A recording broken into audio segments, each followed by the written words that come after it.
confidence for every Christian, clear thinking for every challenge, and courage and grace for every encounter. Some people will tell you that the baby that's developing inside you is not a person. So let's look at whether or not that's true. The science of embryology says that when your baby was conceived, the moment the egg and sperm came together, a new human being was created with his or her own unique DNA. That DNA will direct their development throughout their entire life, through every stage of human development, from embryo to fetus to newborn to toddler to teenager to adult. There's no question that your baby is human. Human parents create human children. So why do some people say that human beings who are still in the womb aren't persons? Here's what they're really saying.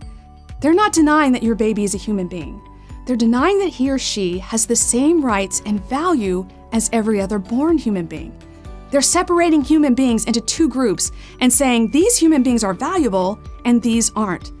Now, we've seen people divide human beings this way before in history, and it has always led to serious human rights violations. Think about slavery. People argued that some human beings were not persons because of the color of their skin, and that gave them the right to enslave them. Or think about the Holocaust. The Nazis argued that since Jewish people were not persons like they were, they had the right to kill them.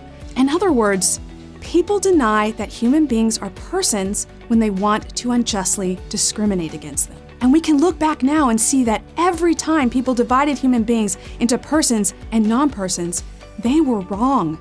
And valuable human beings suffered and died because of it. Human beings don't have to earn their rights or their value by having the correct race or gender or size or ability or age.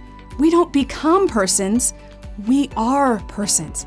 So what is it that we all have in common that's the source of our value and personhood if it isn't things like our size or our level of development or even our ability to live without depending on others? There's only one thing we all have in common, and that is being human.